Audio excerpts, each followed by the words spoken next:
Bonjour à tous, merci de votre présence aujourd'hui pour cet événement. On va attendre quelques petites secondes. Vous êtes plus de 600 aujourd'hui à avoir demandé à participer à cet événement.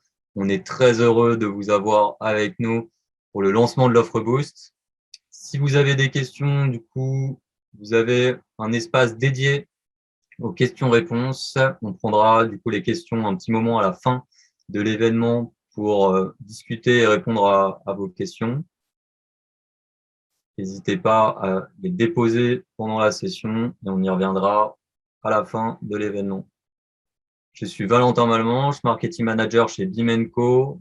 Je suis heureux de pouvoir animer aux côtés de Baptiste Mully, notre CEO, qui commencera par nous introduire la mission de Bimenco. On aura Baptiste Joyot, notre CEO, qui va nous expliquer l'offre Boost, présentera aujourd'hui en démo live avec Eric Mercher, notre product owner, pour vous montrer en 10 minutes qu'on est capable de setup une bibliothèque partagée.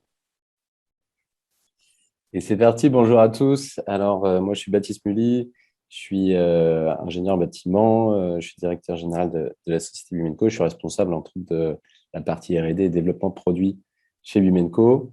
Je suis ravi de vous compter parmi nous aujourd'hui pour vous présenter notre outil pour booster votre productivité. Donc, chez Bimenco, on travaille, alors, j'ai écrit des solutions en fait, de gestion de données agnostiques des logiciels et connectés pour vous permettre d'activer en fait vos données en les rendant exploitables.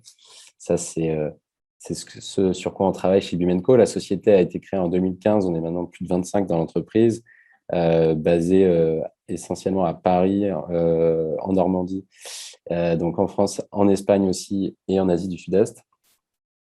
Alors, la problématique auquel on s'adresse, c'est chez Bimenco, c'est la perte d'informations tout au long de la chaîne de valeur du bâtiment et de la construction de manière générale. Donc, on voit en fait qu'on rencontre énormément d'inefficacité à cause de cette perte d'informations d'une étape à l'autre, même au quotidien au sein des équipes opérationnelles.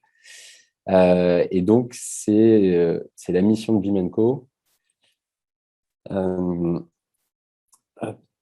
C'est la mission en fait de Bimenco, ça va être de s'adresser à ce problème et d'assurer la continuité digitale sur l'ensemble de la chaîne de valeur en fait de la construction.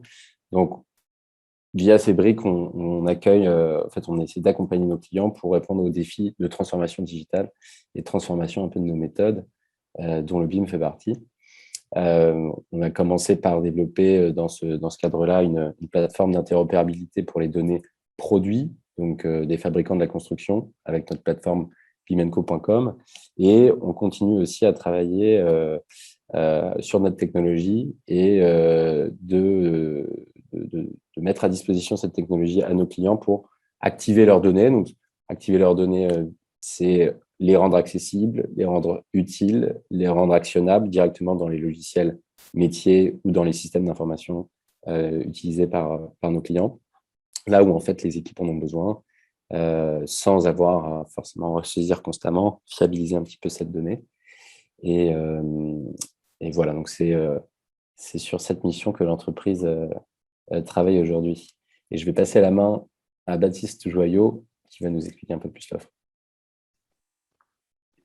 Bonjour à tous, je suis ravi de pouvoir vous exposer aujourd'hui l'offre Boost d'Onfly, notre solution de bibliothèque d'objets sur laquelle nous avons travaillé durant de longs mois. Notre objectif avec cette offre, c'est bel et bien de démocratiser le BIM à travers des outils simples qui se connectent, qui facilitent notre quotidien aux utilisateurs et, in fine, la transition digitale que nous vivons tous.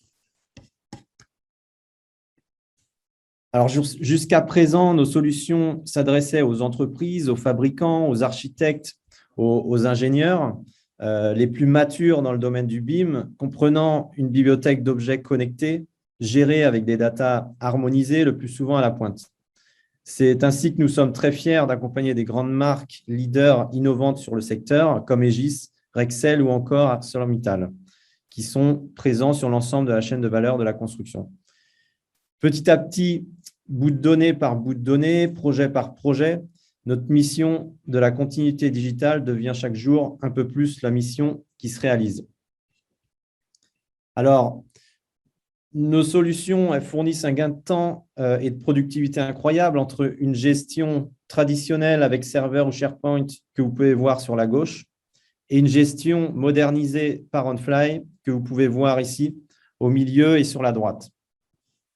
Les images parlent d'elles-mêmes. Nous mettons 1 minute 45 à trouver l'objet désiré avec la recherche par propriété de OnFly, quand une recherche dans le serveur interne de l'entreprise demande plus de 7 minutes.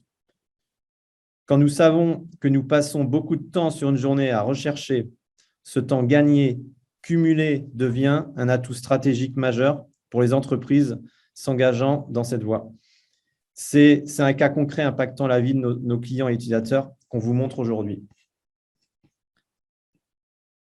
Seulement voilà, au fil des rencontres avec nos utilisateurs et prospects, souvent moins matures sur le sujet du BIM, de l'objet et de la donnée, nous avons réalisé que le saut technologique à engager et la réalité quotidienne d'une grande partie des acteurs sur le marché est trop importante. Travaillant au quotidien avec des outils comme Excel, SharePoint ou encore les logiciels métiers fastidieux à prendre en main, les équipes font face à des informations disséminées dans des fichiers ici et là, avec l'impossibilité de mettre à jour une donnée le plus souvent morte. Le plus souvent, il s'agira aussi de reprendre pour le prochain projet tous ces fichiers, rechercher sur leur serveur interne et j'en passe. Nous avons tous vécu ça. Alors, partant de ce constat et de cette réalité, nous avons construit cette nouvelle application, designée la plus simple possible pour faciliter et permettre à tous cette transition vers le BIM et la gestion de la donnée. L'application que Eric va démontrer juste après, c'est une application qui permet de centraliser automatiquement les fichiers. C'est une application connectée et interopérable avec les logiciels métiers du secteur, comme AutoCAD, Revit ou Rhino, permettant du coup cette centralisation simplifiée. Une application qui permet à tous d'éditer en masse son contenu avec une prise en main en quelques minutes. Je vous laisse découvrir également durant cette démonstration une fonctionnalité unique fonctionnant en mode offline, faisant gagner des précieuses minutes au quotidien. L'objectif à travers cette nouvelle solution est bel et bien de rendre accessible ce chemin vers le BIM et la gestion de la donnée au plus grand nombre. Alors, je laisse maintenant la main à Eric pour la démonstration avant de vous retrouver juste après pour vous dévoiler notre offre de prix et échanger autour de vos questions. Bonjour à tous, Eric Mercher, donc je suis Product Owner chez BIM & Co et je vais vous faire la présentation de notre solution OnFly Boost. Bon, j'espère que vous voyez tous bien mon écran. Je ne vous demande pas de faire un signe de la tête, je ne vous vois pas. Néanmoins, si vous avez des problèmes, vous me le dites. Donc voilà à quoi ressemble notre OnFly Boost.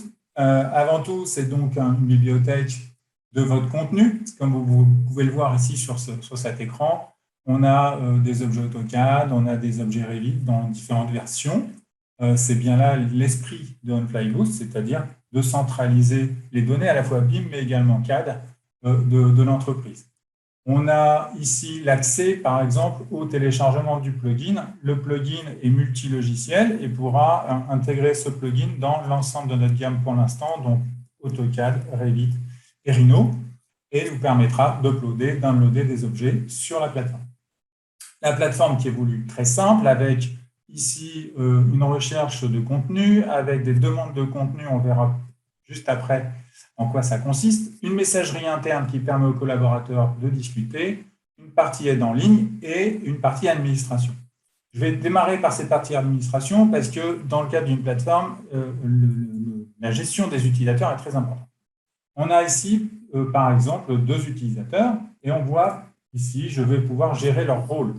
la gestion des rôles est très importante. Les administrateurs, évidemment, ont tous les droits. Ils vont pouvoir à la fois uploader, downloader, mais également modifier les objets, les supprimer et aussi inviter des nouveaux utilisateurs pour faire grandir un peu le nombre de collaborateurs travaillant sur votre bibliothèque de contenu.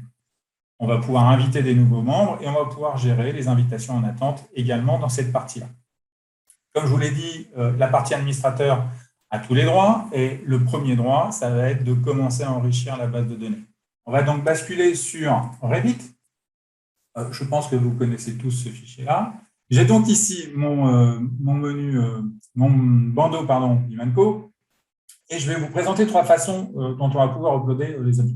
Le premier, je vais sélectionner un scène et je vais demander simplement à envoyer mon objet sur mon Onefly. Je prends un objet dans ma scène et à travers ce plugin, je vais donc l'envoyer. Donc, comme je le disais tout à l'heure, à la fin de l'affichage, à la fin de l'envoi, l'écran va me permettre de savoir que l'objet a bien été envoyé sur la plateforme.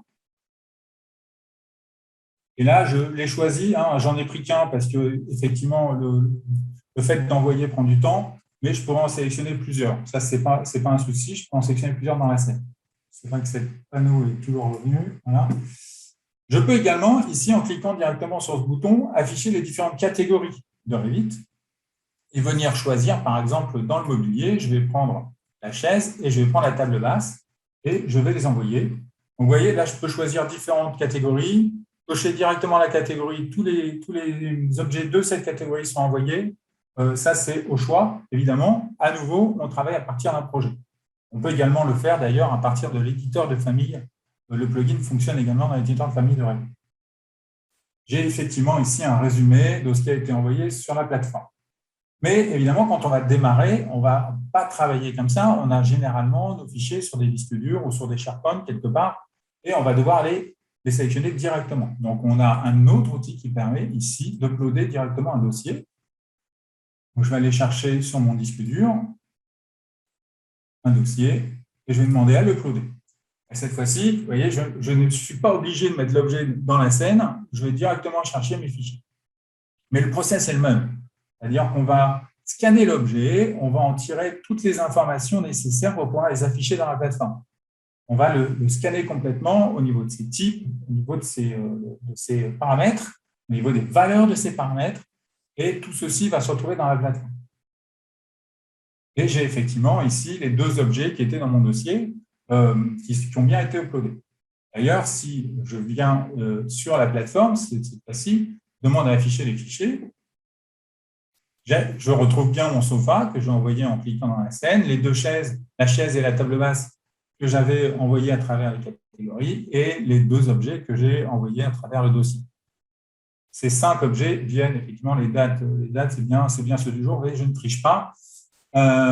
Donc, une fois qu'on a des objets en ligne, très bien, mais ça ne suffit pas. Il va falloir un peu les enrichir pour les mettre à disposition des autres membres, des autres collaborateurs.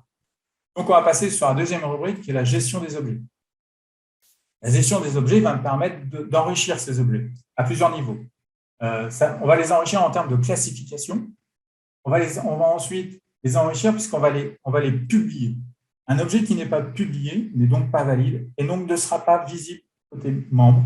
Donc, c'est un moyen de sécuriser un peu son contenu pour que les objets non encore terminés ne puissent pas partir à la nature. Et enfin, on va gérer différents espaces, on verra tout à l'heure, qu'on appelle des collections et qui vont permettre de créer des collections d'objets par projet ou par typologie et qui seront disponibles directement dans la vie. Là, par exemple, je vais commencer par venir ici et dire, voilà, je vais ajouter une classification. Je vais ajouter une classification à mes 3 objets sélectionnés. Par exemple, dans Bimenco, je vais demander à rechercher cuisine. J'ai donc ici une autre classification qui s'appelle meuble de cuisine et que je vais attribuer à ces 3 objets d'un coup. Donc là, ça nous permet de travailler en batch sur un lot d'éléments très simplement. Si je souhaite utiliser une autre classification, par exemple, je vais venir ici et je vais demander à ajouter une classification, mais cette fois-ci, je ne vais pas utiliser Bimenco, je vais utiliser OmniClass. Et là, je vais par exemple demander à chercher après furniture. Et alors, qu'est-ce que je vais prendre comme furniture? On va prendre celle-là. Je ne vais pas chercher bien loin parce que c'est ce n'est pas le plus important dans la démonstration. Voilà. Et donc, je vais attribuer à ces deux objets les classifications que j'ai souhaitées. Ensuite, ces 5 objets que j'aurai enrichis, je vais les publier pour les mettre à disposition. Donc, je les sélectionne et je demande ici à les publier. À partir de ce moment-là, ces objets sont disponibles. N'importe quel utilisateur de la plateforme va pouvoir les utiliser dans son logiciel. Alors évidemment, là, ça va être du Revit, mais ça pourrait être de l'AutoCAD ou ça pourrait être du Rhino de la même façon. On voit effectivement que l'ensemble des classifications viennent s'enrichir dans ce tableau. On va maintenant passer aux collections. À quoi sert une collection? Si je viens ici, vous voyez que j'ai déjà une collection dans laquelle j'ai un certain nombre d'objets. Et ces objets, je vais vouloir les utiliser dans un projet particulier. Très bien, mais comment je fais pour ajouter un objet dans cette collection? À nouveau, ça, c'est le rôle de l'administrateur. Je viens ici et, par exemple, cette table basse, je veux l'ajouter dans une collection. Je vais dire, voilà, cette table basse, je la veux dans la collection lambda. Et on voit bien l'iconographie qui me permet de voir que cet objet a été ajouté dans cette collection lambda. Et si vous avez bien vu, dans les collections, j'ai également un dossier mes favoris. Alors pour l'instant, c'est vide. Pourquoi c'est vide? Parce qu'en tant qu'utilisateur, et cette fois-ci, même les membres vont avoir accès à ce dossier privé. C'est un dossier privé. Par exemple, si je prends le sofa, là, je peux l'ajouter à mes favoris. Moi, en tant que personne, en tant qu'utilisateur, même en tant que membre, je peux créer les objets, ajouter les objets que je veux, en tout cas ceux qui auront été publiés par l'administrateur, dans mon dossier mes favoris. Et à nouveau, ce dossier mes favoris, je vais pouvoir l'utiliser très simplement côté Revit. Voilà, on est pas mal. On a ici des collections, on a ici des favoris. Bon, j'ai mis que quelques éléments dedans. Si, juste une dernière chose à propos des demandes de contenu, vous comprenez bien qu'un membre ayant des droits très réduits ne va pas pouvoir ajouter un objet.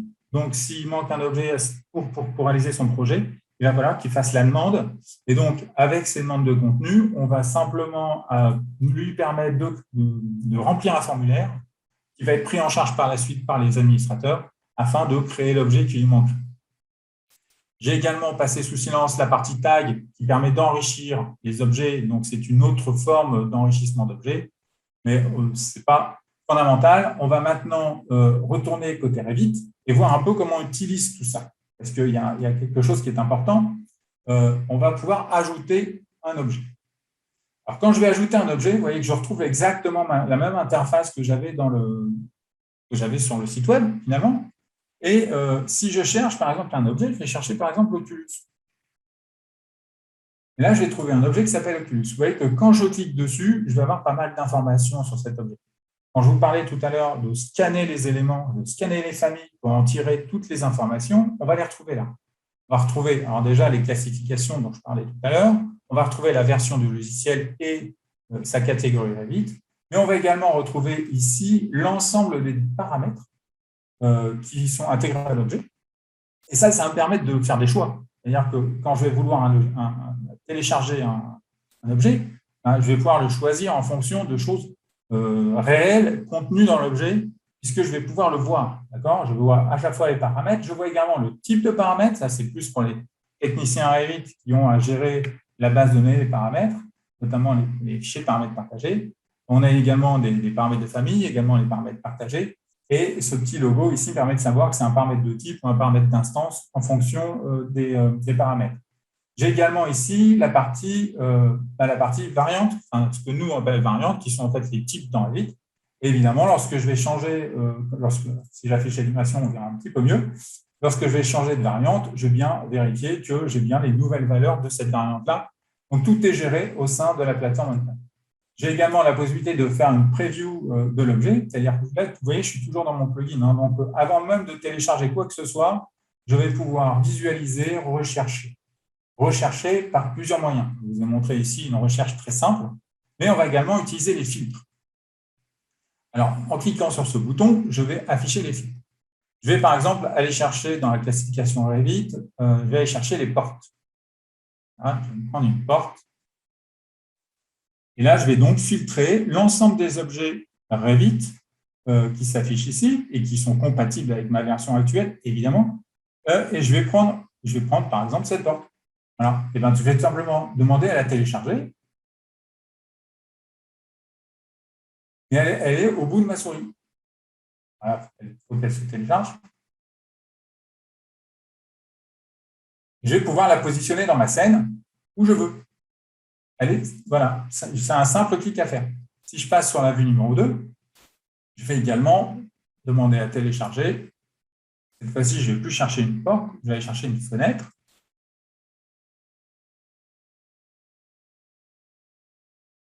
Une fenêtre.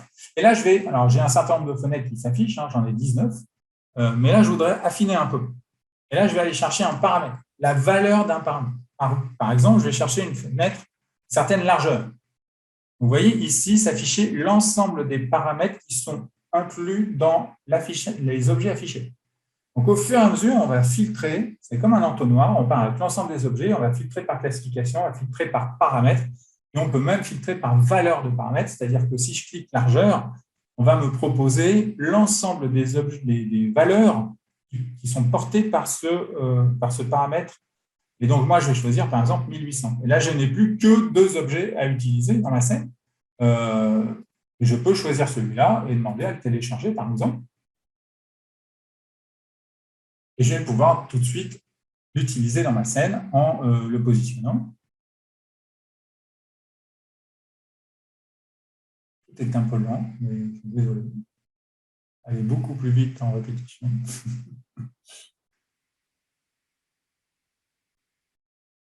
Voilà, et je peux positionner donc mon objet dans ma scène. Bon, là, on a vu, on va pouvoir aller chercher des objets très simplement en filtrant, en étant de plus en plus précis dans ma recherche. Maintenant, pour l'instant, on n'a pas vu à quoi servait cette fameuse collection. Donc, on va les afficher. On va demander ici à synchroniser les différentes collections, puisque j'ai ici rajouté un objet qui s'appelle une table basse, et dans l'autre, j'avais rajouté donc, mon sofa. Je vais télécharger ces nouveaux objets en local dans mon ordinateur. Alors, ça permet quoi de télécharger en local dans l'ordinateur? Bon, déjà, ça permet, au moment où vous créez votre collection sur votre ordinateur, ça va convertir tous les objets dans votre version de Revit, ce qui permet de ne plus le faire par la suite. C'est-à-dire qu'on va aller très, très vite dans l'usage de ces objets, puisqu'ils auront été convertis dans votre version. Et d'autre part, ça vous permet de travailler hors ligne. Même si je n'ai pas Internet, je peux travailler avec les objets qui ont été positionnés en local. Donc, je retrouve bien ma table basse que j'avais ajoutée dans mon projet Lambda. Et si je vais dans mes favoris, je retrouve bien mon sofa. Là, maintenant, pour utiliser ces objets, c'est super simple. Je le prends, je le glisse dans ma scène. Et je l'ai au bout de ma souris. Si je vais dans Lambda, ici, je peux demander à filtrer uniquement l'immobilier, par exemple. Et je vais pouvoir prendre la table basse, glisser, déposer, et je la positionne dans ma scène. Je prends mon objet, je le prends, je le glisse, je le mets dans ma scène de façon hyper simple. Donc, c'est vraiment un outil qui va vous permettre d'augmenter la productivité en termes d'usage de famille Revit. Et vraiment, c'est super simple. On a la visualisation de tous les objets. Et si jamais je veux me confirmer le contenu d'un objet, j'ai la possibilité d'afficher sa fiche, sa vue détail, et qui me permet de visualiser l'objet. Voilà qui est fait. Une toute dernière chose avant de rendre la main à Baptiste. Quand on a un objet ici dans ma scène, évidemment, il est possible qu'il évolue. Donc, le plugin permet de gérer ça. Lorsque j'ai un objet et que je veux le modifier, je vais pouvoir mettre à jour cet objet dans la bibliothèque. Alors, ce qui est important, c'est que du coup, les autres projets qui portent cet objet, eux aussi, devront être mis à jour. Donc, du coup, on a le bouton « Mettre à jour le projet » qui va mettre à jour l'objet en fonction des modifications qui ont été réalisées précédemment. Voilà, je pense qu'on a fait un beau tour de ce plugin et de la plateforme Boost and Fly. Donc, du coup, je vais te rendre la main peut-être. Voilà, et on va finir sur cette dernière slide où on voit bien sur la partie gauche la partie gestionnaire qui va permettre de créer les objets, de les enrichir, de les administrer, de les partager. Et sur la droite, la partie, on va dire, plus dessinateur, concepteur, qui va utiliser les objets de la bibliothèque. et qui va utiliser forcément le plugin. C'est vraiment l'outil de base pour lui, avec la possibilité d'utiliser la collection de façon très rapide, et également, néanmoins, qui va lui permettre d'aller faire des recherches très ciblées sur les objets et sur le contenu de la plateforme. Merci Eric pour cette démonstration. Donc, vous avez maintenant votre bibliothèque centralisée en moins de 10 minutes, déployable en moins de 10 minutes pour gagner en efficacité et productivité au quotidien. Alors, pour aller plus loin et prolonger cette expérience, vous familiariser avec l'outil. Dès la fin de cette présentation, et pour tous ceux qui le souhaitent, nous mettrons à disposition un essai gratuit de l'application Boost on Fly d'une durée de 14 jours. Pour y souscrire, on va vous inviter à la fin du webinaire si vous souhaitez vous y enregistrer. Vous pourrez tester durant cet essai l'ensemble des fonctionnalités de Boost on Fly à travers les plugins, les collections, la recherche surpuissante, l'expérience du viewer 3D et l'édition en masse de votre contenu. Durant ces 14 jours de test, vous avez à disposition notre helpdesk et notre chat en direct depuis l'application pour toutes les questions que vous auriez. Alors, à la fin de ces 14 jours, si vous souhaitez souscrire à l'offre Boost, nous avons souhaité l'offre très accessible au prix par an et par utilisateur de 228 €. Alors, c'est la slide d'avant ici. Donc, 228 € par utilisateur et par an. Et dans le cadre de ce lancement que nous sommes très heureux de faire aujourd'hui, on offre un prix promotionnel à 198 € par utilisateur et par an jusqu'au 10 octobre. Donc, ça regroupe toutes les fonctionnalités que vous pourrez utiliser, tester durant ce test. Alors, j'en ai fini. On peut passer aux questions-réponses. Je te laisse la main, Valentin.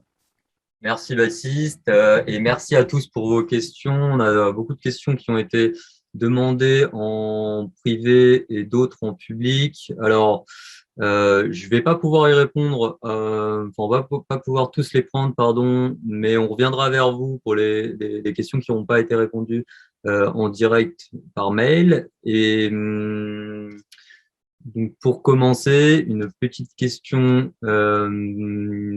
Je pense qu'elle va te faire plaisir, Eric. Donc, je vais te donner la main.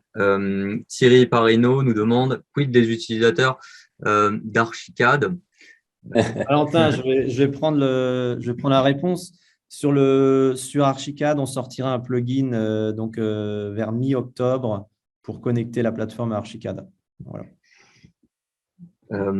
Très bien. Et du coup, j'en profite pour une autre question du même type. Est-ce qu'on peut charger, donc ça a été dit, mais si tu peux y revenir, Baptiste, est-ce qu'il est possible de charger des blocs AutoCAD sur la plateforme, Baptiste?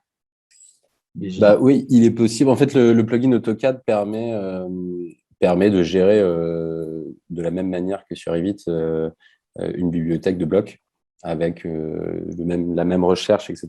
Donc, la différence, c'est que quand on se connecte avec le plugin AutoCAD, on aura directement tout le contenu AutoCAD qui sera pré-filtré.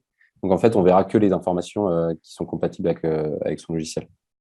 Et oui, du coup, c'est ça. Très bien, merci Baptiste. Et une question de Laurent Philo. Peut-on utiliser nos propres classifications? Je vais prendre aussi. Alors, dans cette offre, on peut charger ses propres classifications, mais ça fait partie de l'offre après, qui s'appelle l'offre Smart. Et dans celle-ci, on met à disposition les classifications internationales, Omniclass, Uniforma, Uniclass, et les catégories en fait logicielles. Et après, dans le dessus, on peut gérer ses propres classifs avec ses paramètres associés. Donc, on peut avoir gérer les classifications en ligne, et quand les attributs, les valeurs que ce soit code ou libellé des classes, retombent bien dans les paramètres que vous avez définis. Ok. Tant que tu as la main, merci pour cette réponse. Tant que tu as la main, je vais te poser une autre question sur la gestion des paramètres. Du coup, il n'y a plus de gestion de paramètres partagés et de données des objets dans cette offre Boost. En fait, si, mais dans l'offre, c'est pareil, c'est l'offre du dessus Smart. En fait, là, on a vraiment essayé d'aller au plus simple, à l'essentiel, pour avoir quelque chose qui est très, très, très vite actionnable. Et donc, il y a toujours bien, en fait, dans l'offre du dessus, une gestion des paramètres partagés, des objets. Et en fait, quand on charge avec l'offre Boost tous ces objets, on a bien l'ensemble des paramètres qui sont liés aux objets, on les a vus tout à l'heure. Et on va pouvoir les lier, si on passe à l'offre du dessus, avec ces paramètres et faire du clean et de l'harmonisation en fait, de paramètres directement en ligne. Très bien, merci pour cette réponse, Baptiste. Ouais. Donc, en gros, si je comprends bien, la gestion des paramètres, c'est l'offre Smart qui est au-dessus, et la gestion des fichiers, c'est l'offre Boost, mais la transition est possible entre les deux. C'est ça. Très bien. Et dans les nouveautés de cette offre-là, on a vu les collections. Alors, j'avais 2 questions là-dessus, je vais en prendre qu'une. Est-ce que on pourrait avoir le nombre de collections maximum? On nous demande combien de collections maximum on peut créer dans cette offre Boost. En fait, il y a juste les favoris qui est une collection privée par personne, mais après, on peut créer autant de collections qu'on veut et les organiser de la manière dont on veut. Donc, on peut coupler l'utilisation de collections et des tags, par exemple, pour organiser, par exemple, ces collections par typologie de projet ou ce genre de choses. Donc, on peut faire un peu ce qu'on veut là-dessus. C'est assez flexible. Donc, il n'y a pas de limite. Et, très bien. Bon.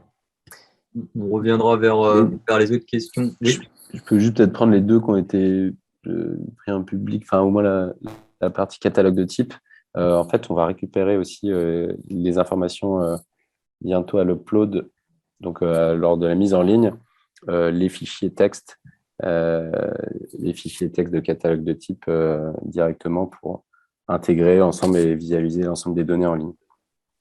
Pour répondre donc du coup à la question de Laurent Philo sur les catalogues de type. Merci Baptiste. Ouais. Très bien. Parfait. On reviendra vers vous pour les autres questions à la suite de cet événement-là. Merci pour ces réponses-là. Merci à tous de votre participation. On va du coup faire apparaître un sondage pour savoir qui veut avoir accès à 14 jours de test. Voilà, on vous remercie tous en tout cas de votre participation et on vous dit à bientôt sur OnFly pour de nouvelles aventures. Merci à tous. Passez une excellente journée. Merci à tous. À très bientôt.